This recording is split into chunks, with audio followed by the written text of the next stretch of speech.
Assalamualaikum warahmatullahi wabarakatuh. Waalaikumsalam. Selamat pagi semuanya. Bagaimana kabarnya teman-teman semua? Semoga sehat dan selalu dalam lindungan Tuhan dimanapun berada. Oke, teman-teman penonton, pada hari ini kami akan mempresentasikan hasil kerja kelompok kami, mata kuliah akuntansi kewirausahaan dengan judul Cost Classification and Terminology. Oke, sebelum itu saya akan mengenalkan beberapa anggota kelompok kami. Bisa di next.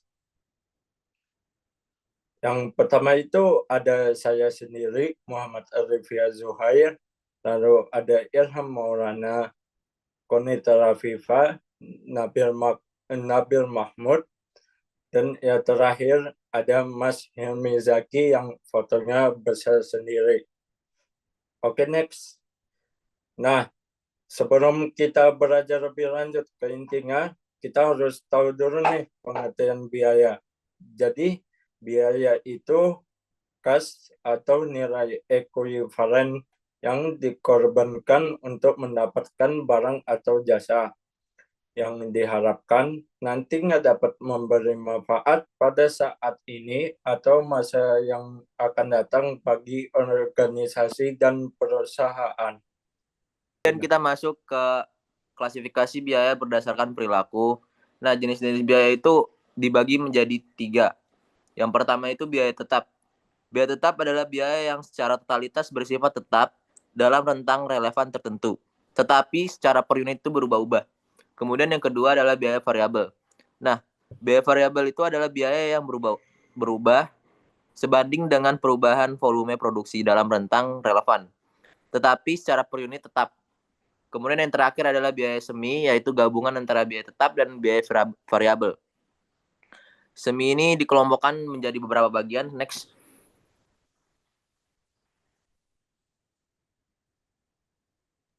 Kemudian ada klasifikasi biaya berdasarkan fungsi. Yang pertama yaitu biaya produksi. Biaya produksi mengacu pada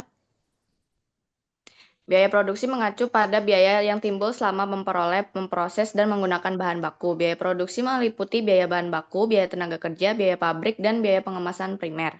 Kemudian yang kedua ada biaya administrasi, yaitu biaya yang dikeluarkan dalam merumuskan kebijakan bisnis, mengarahkan organisasi, dan mengendalikan operasi suatu usaha. Biaya administrasi tidak terkait dengan kegiatan penelitian, pengembangan produksi, distribusi, atau penjualan.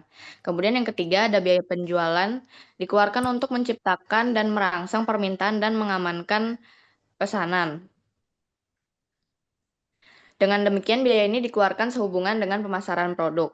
Yang terakhir ada biaya distribusi, dikaitkan dengan urutan operasi. Urutan ini dimulai dengan persiapan pengiriman untuk produk yang dikemas dan diakhiri dengan memfasilitasi ketersediaan paket yang direkondisi, dikembalikan, dan kosong untuk digunakan kembali. Selanjutnya ada klasifikasi berdasarkan sifat. Klasifikasi biaya berdasarkan sifat ini ada 2, yaitu biaya langsung dan biaya tidak langsung. Biaya langsung adalah biaya yang dapat ditelusuri secara langsung dan mudah atau diidentifikasi dengan suatu produk, proses, atau departemen. Contoh umumnya dari biaya langsung ini termasuk bahan yang digunakan dan tenaga kerja yang digunakan dalam pembuatan sebuah artikel atau dalam proses produksi. Kemudian ada biaya tidak langsung. Biaya tidak langsung di sisi lain adalah biaya yang tidak dapat dilacak ke produk, proses, atau departemen tertentu, tetapi yang umum di sejumlah produk, proses, atau departemen. Contoh biaya tidak langsung adalah sewa pabrik, asuransi pabrik, dan gaji manajer pabrik. Selanjutnya ada klasifikasi berdasarkan pengendalian manajemen. Yang pertama ada biaya terkendali. Biaya terkendali adalah biaya yang secara langsung dapat dipenuhi oleh seorang pimpinan tertentu dalam jangka waktu tertentu. Contoh, beban perluasan pabrik. Yang kedua, ada biaya yang tidak terkendalikan. Biaya tidak terkendalikan adalah biaya yang dapat dipengaruhi oleh seorang pimpinan atau pejabat tertentu berdasarkan wewenang yang dia miliki atau tidak dapat dipengaruhi oleh seorang manajemen dalam jangka waktu tertentu. Contoh, beban penyusutan mesin. Next. Selanjutnya ada klasifikasi berdasarkan pengambilan keputusan. Yang pertama ada biaya relevan. Biaya relevan adalah biaya yang akan mempengaruhi pengambilan keputusan. Oleh karena itu, biaya tersebut harus diperhitungkan di dalam pengambilan keputusan. Pengambilan keputusan dapat berupa pemilihan dua alternatif atau pemilihan lebih dari dua alternatif. Terdapat beberapa jenis biaya yang tergolong biaya relevan, yakni biaya diferensial, biaya kesempatan, biaya tunai, dan biaya terhindarkan. Selanjutnya ada biaya yang tidak relevan. Biaya tidak relevan adalah biaya yang tidak mempengaruhi pengambilan keputusan. Maka biaya ini tidak perlu dipertimbangkan atau diperhitungkan dalam proses pengambilan keputusan. Contoh, biaya tertanam dan biaya masa lalu.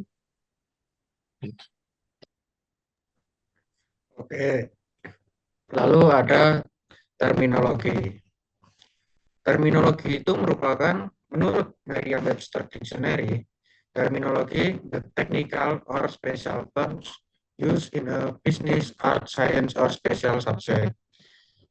Dan sedangkan menurut KBBI, terminologi merupakan peristilahan atau ilmu mengenai batasan atau definisi istilah. Untuk di cost classification sendiri, terminologinya merupakan ada fixed cost, variable cost, semi variable cost, dan lain-lain.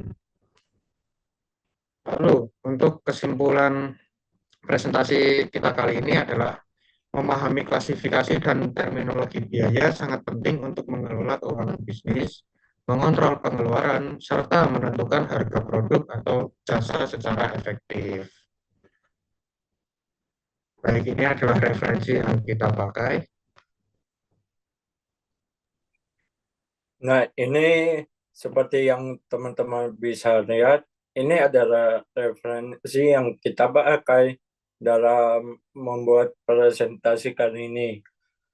Nah, sekian teman-teman. Terima kasih telah menonton dan menyimak sampai akhir.